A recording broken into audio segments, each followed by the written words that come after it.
Dans cette formation, on va apprendre à utiliser Bootstrap.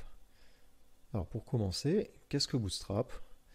Alors c'est un framework front-end, open source.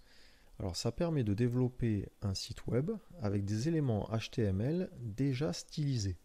En fait, c'est une feuille de style CSS avec un petit peu de JavaScript. Alors il dépend de jQuery, la bibliothèque JavaScript, et de popper.js. On verra ça juste après. Pour commencer, on va voir à quoi va ressembler un site développé avec Bootstrap. Donc pour cela, je me rends dans Exemple. Et là, on voit un petit peu les éléments de Bootstrap. Donc je prends une page au hasard, celle-là par exemple. Alors on a évidemment une police qui a été choisie. On a des éléments de titre. On a des boutons. Alors on verra qu'il y a différentes couleurs de boutons. Donc on peut changer tous les liens en boutons. On a une navbar, donc une barre de menu, donc avec des liens activés, désactivés. On a aussi ce que l'on appelle des drop-down. Ce sont des menus qui s'ouvrent comme ça. Donc là, ça utilise du JavaScript. On peut insérer des éléments de formulaire. Donc là, on a un champ de input et un bouton. On a aussi une grille qui permet de positionner des éléments. Là, on a des éléments qui sont positionnés. On a 3 colonnes en fait dans la page. Cette grille, elle est responsive. Ça veut dire qu'elle va s'adapter à la largeur de la fenêtre. Donc, imaginons que si je suis sur mobile ou si je réduis ma fenêtre, si j'ai mon smartphone, là, je réduis ma fenêtre et là, paf, mes 3 colonnes viennent de passer sur une seule colonne. Voilà, ça prend tout l'écran. Et là, on voit que ma navbar, j'ai le petit icône hamburger là qui vient d'apparaître. Et j'ai mon menu là qui descend maintenant. Voilà, avec toujours le drop-down qui descend encore. Voilà, et si je ragrandis ma fenêtre, voilà. Donc j'ai mes 3 colonnes qui reviennent et mon menu qui se remet en haut. Alors, on a plein d'autres éléments HTML stylisés, on va les voir juste après. Mais d'abord, on va aller voir la concurrence. Alors, on voit ça sur cette page. Et on a une liste à peu près à jour de tous les frameworks front-end. On a la licence à côté. Alors le gros concurrent de Bootstrap, c'est Foundation. Donc on peut aller voir un petit peu à quoi ça ressemble. Voilà, donc pour aller voir les éléments plus en détail, il suffit d'aller sur Doc. Voilà. Imaginons, je veux voir à quoi ressemblent les boutons. Controls. Et là, j'ai mes boutons. Voilà, et là, on voit comment sont stylisés les boutons dans Foundation. Alors, on a plusieurs tailles tailles en hauteur, en largeur. On a aussi UIKit, qui est pas mal. Voilà, donc je vous laisse aller voir à quoi il ressemble. On a Cube, qui est assez joli aussi. Voilà, il y en a plein d'autres. Alors il y a des frameworks qui sont vraiment minimalistes, comme Knax, qui est développé par un Français. Donc Knax, c'est juste une grille responsive. Voilà, c'est vraiment minimaliste. Donc, Bootstrap, on commence à être dans les gros frameworks. Alors énorme, il y a Semantic UI, mais qui est plus trop mis à jour, je crois. Alors, lui, c'est vraiment le gros framework. Il y a énormément de composants.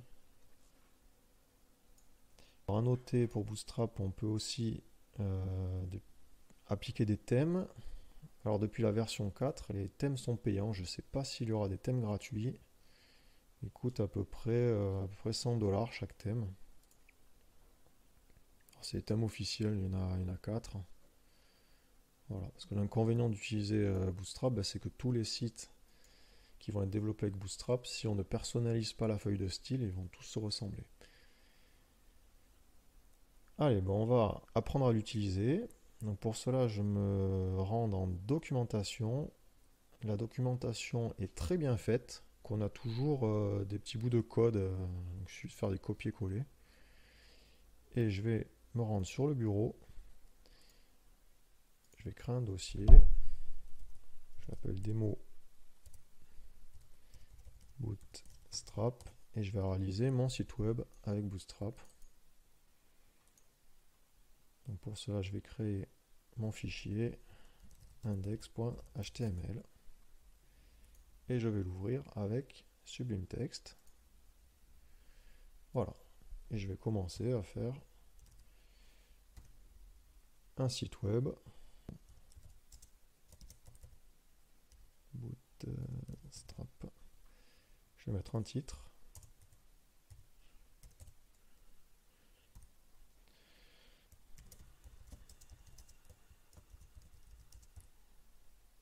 Et un paragraphe.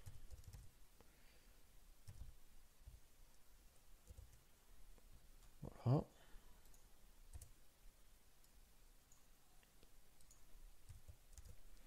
Je vais même mettre 2 paragraphes.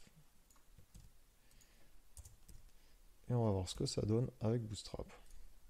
Alors déjà, je l'ouvre. Voilà, donc là, c'est mon site qui n'est pas stylisé. Il n'y a aucune feuille de style. Et je vais essayer d'aller importer Bootstrap.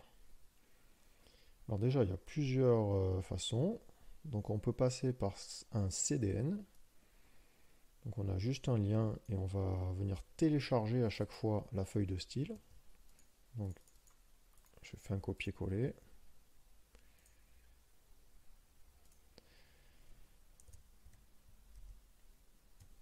Je sauvegarde. Je mets à jour ma page.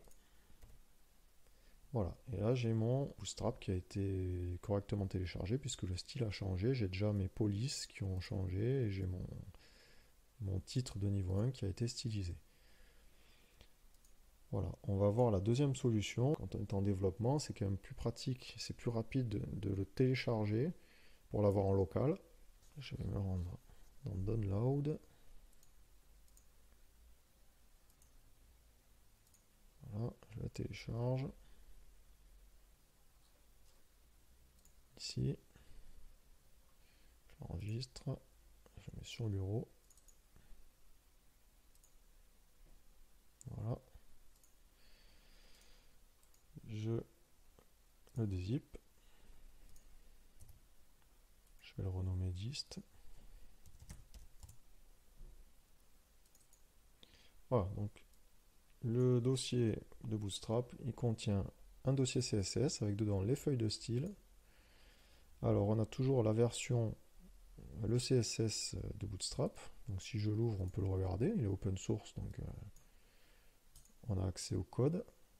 Donc on voit qu'il contient à peu près 8000 lignes, à peu près 8150, presque 8200 lignes. Voilà, donc ça c'est le fichier de base. Et on a pour la version en production, on a la version minifiée. Donc c'est la même chose, à part qu'ils ont enlevé les espaces, les commentaires, ils ont mis tout le code sur une seule ligne. Donc une seule très très grande ligne. Voilà, donc c'est plus rapide à télécharger. Alors après on a un dossier JS dans lequel on peut trouver le JavaScript. Voilà, qui va servir à tous les éléments dynamiques. Donc les drop-down, les petits pop-up, etc. On verra ça juste après. Je vais enlever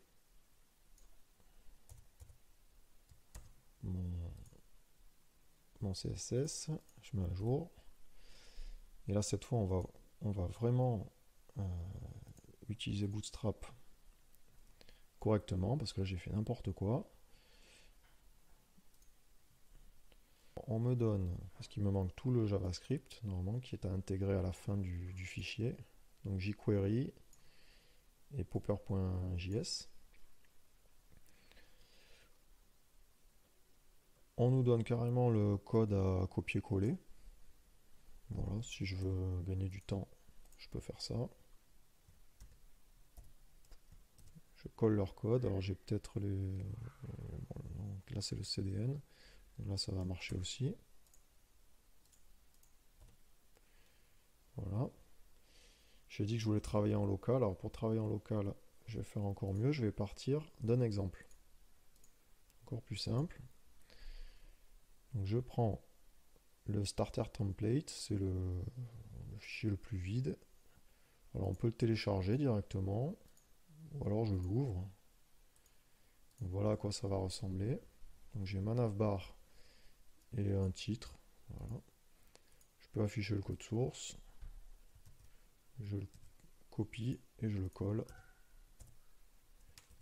dans ma page web. Je sauvegarde. Je le mets à jour. Voilà. Donc là, j'ai mon Bootstrap qui n'est pas chargé. Donc je vais mettre à jour les liens. Bon, le favicon, j'en ai pas, mais je le garde. Je mets la langue à jour. Voilà, le lien de Bootstrap. Donc c'est un chemin local. Donc dist css bootstrap. Voilà. Les JavaScript, ça va être dist.js. Alors popper.js, je ne l'ai pas, mais je vais le mettre tout à l'heure. Je vais le mettre dans dist aussi. jQuery, on va le laisser télécharger.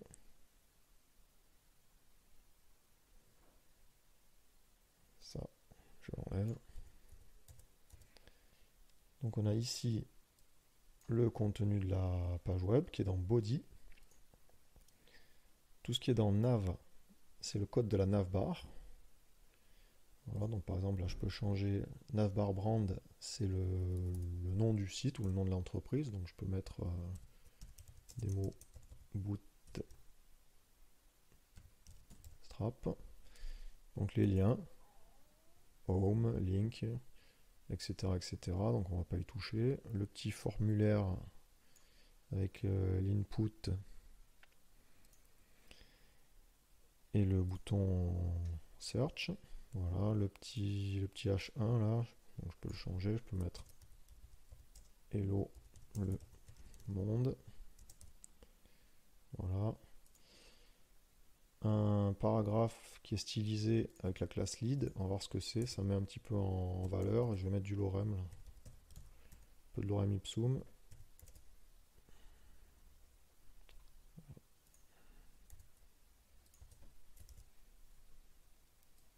Je vais en mettre deux.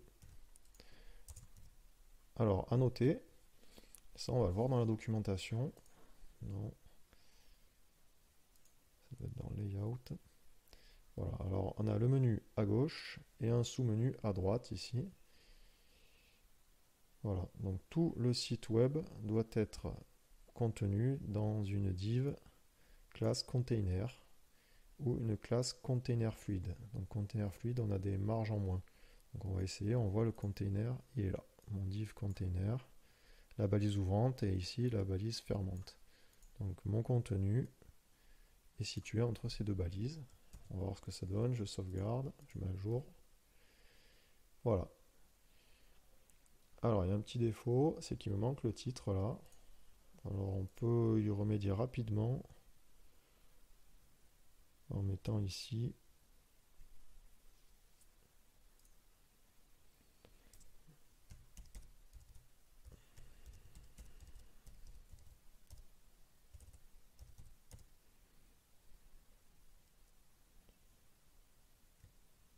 voilà. J'ai mis une petite marge. Voilà, on peut essayer la balise container fluide.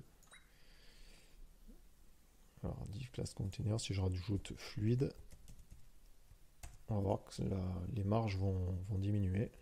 Voilà, ça prend quasiment toute la page. Voilà, donc je retourne à container.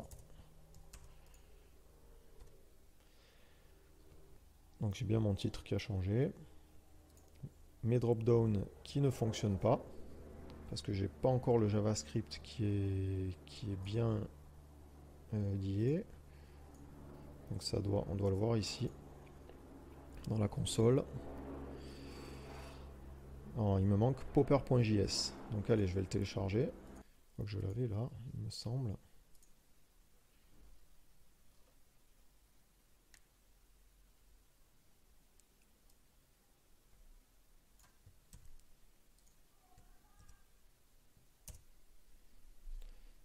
Hop. Alors, on va faire enregistrer sous.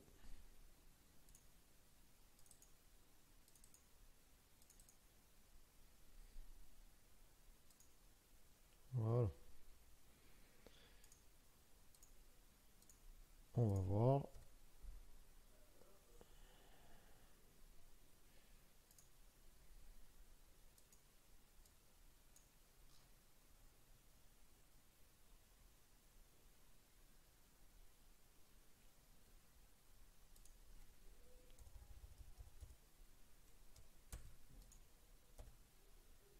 Voilà, donc j'ai plus d'erreur dans ma console.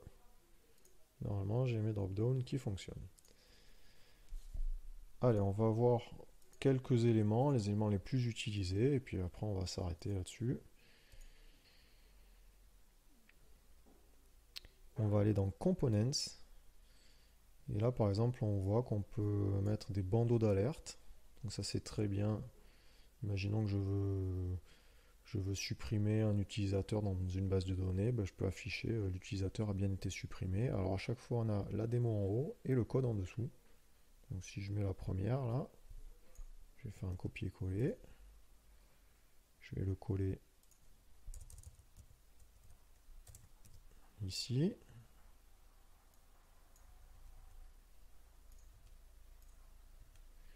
Je sauvegarde. Voilà, là j'ai mon bandeau d'alerte. On va voir comment on peut encore personnaliser les bandeaux d'alerte. Alors je vais sur la doc. Donc on voit qu'on peut mettre des liens en couleur. Alors on n'a pas vu comment on peut changer la couleur des alertes. Alors hop. Donc là j'ai mes classes. Donc c'est toujours la classe alerte suivie de la couleur. Alerte primary pour du bleu, alerte secondary. Alors danger c'est rouge. Donc on va essayer. Alerte, je vais mettre danger. Je mets à jour. Et voilà, j'ai mon alerte en rouge. Alors bon, les couleurs, on peut essayer. On peut mettre du contenu en plus. Alors un petit truc utile, c'est la petite croix pour fermer l'alerte. Donc là on nous donne carrément le code. Donc il faut que le JavaScript soit activé bien sûr. Donc on va essayer là. Alors si je l'organise bien. Voilà, donc j'ai mon bouton, mon contenu. Voilà. Voilà, là normalement si je clique sur le bouton, j'ai mon bandeau qui disparaît. Et on voit qu'on a la classe fade. Donc il disparaît, il y a une petite animation lorsqu'il disparaît, c'est progressif. Voilà. Donc si je l'enlève, ça va être brutal.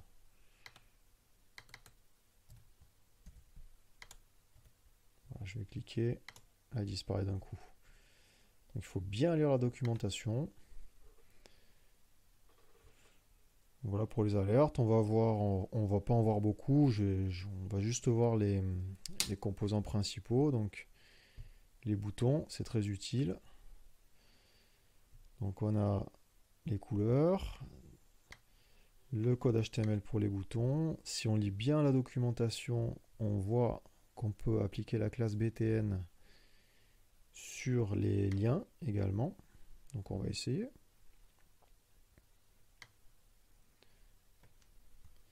Bon, on va faire plus simple, je vais directement le taper. Donc imaginons que je veux mettre un lien vers un moteur de recherche. Donc je fais un A.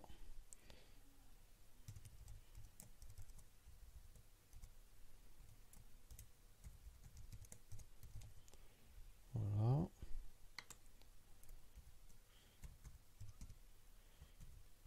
Donc je vais tester mon lien déjà.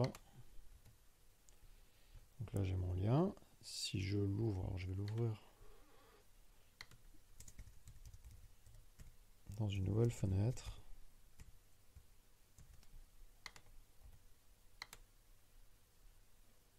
Voilà, donc j'ai mon lien qui fonctionne.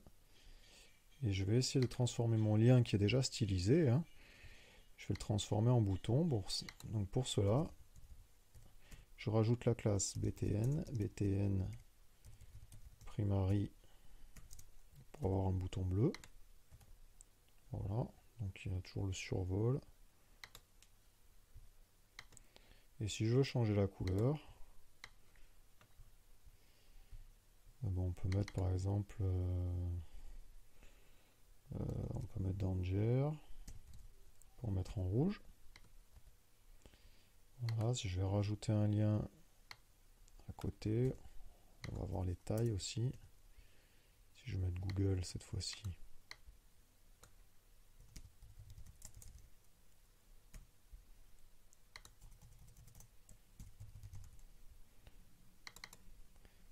Si je mets info. Voilà, je pointe Google. Donc on voit qu'on peut avoir une classe btn outline. Donc si je mets un btn outline info, je vais avoir un bouton vide. Voilà. Qu'est-ce qu'on a d'autre pour les boutons? On a la taille. Si je rajoute btn lg ou btn sm, allez, je vais faire un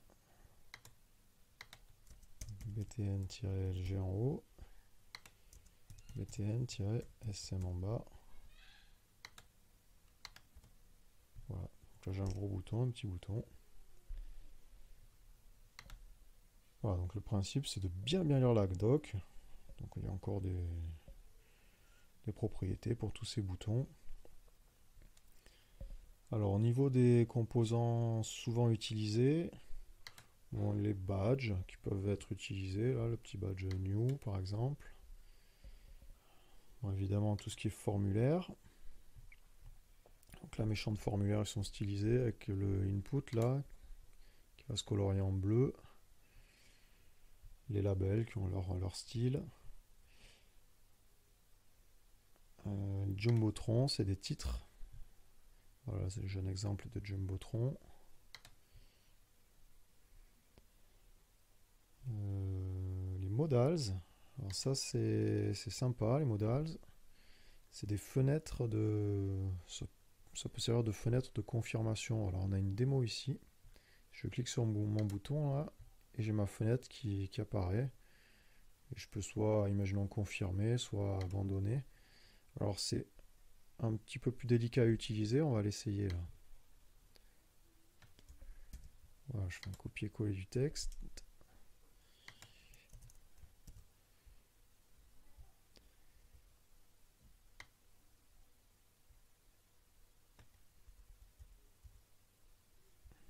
Voilà. Après, il faut bien étudier le code pour l'adapter. Alors imaginons que je veuille aller sur le moteur de recherche Quant lorsque je valide. On peut mettre un message. Voulez-vous vraiment quitter la page? Voilà.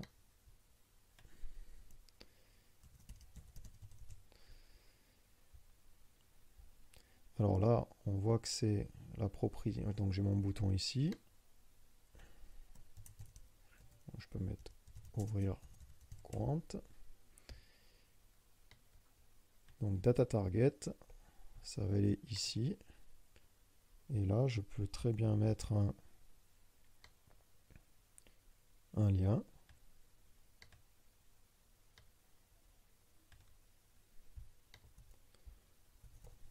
Donc un A.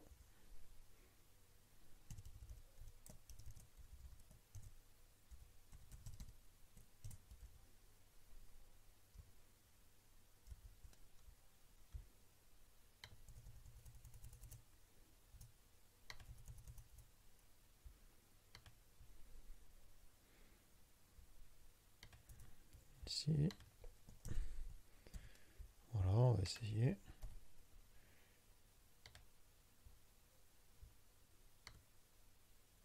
Voilà ça, donc j'ai mon modèle qui fonctionne. Donc j'appuie sur le bouton. Si je clique sur Close, ça ferme la page et ça ne me redirige pas. Si je valide, je change de page. Voilà, donc là, ça utilise du JavaScript. Donc ça peut être sympa. Alors niveau sécurité, ça n'a aucun intérêt, hein, puisque c'est du côté du navigateur, c'est pas côté serveur. Mais ça peut rendre service. Alors la navbar,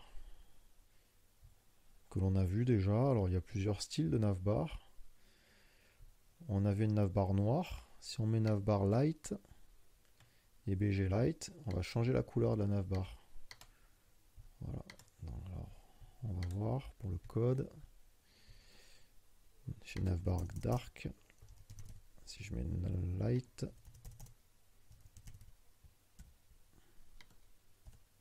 voilà, j'ai ma navbar qui devient gris très clair. On a quasiment fini. Alors les formulaires, Jumbotron, la pagination qui peut servir, imaginons sur un blog.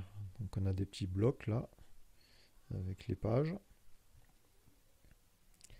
Les pop-over, c'est des petites infos, des petites bulles d'information qui sont ici. Donc on a la démo là.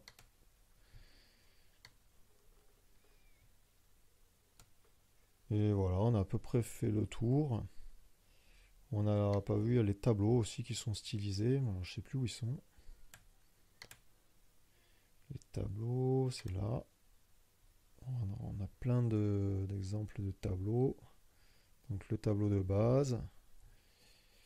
On a le tableau avec une ligne sur deux de couleur. Le tableau avec un tour. Voilà, on a un tableau tout noir aussi. On n'a pas vu la grille. Voilà, ça c'est un petit peu plus complexe, mais rien d'insurmontable. Voilà, la grille elle est là. Donc il y a plein d'exemples, c'est un petit peu long. Voilà, la grille responsive.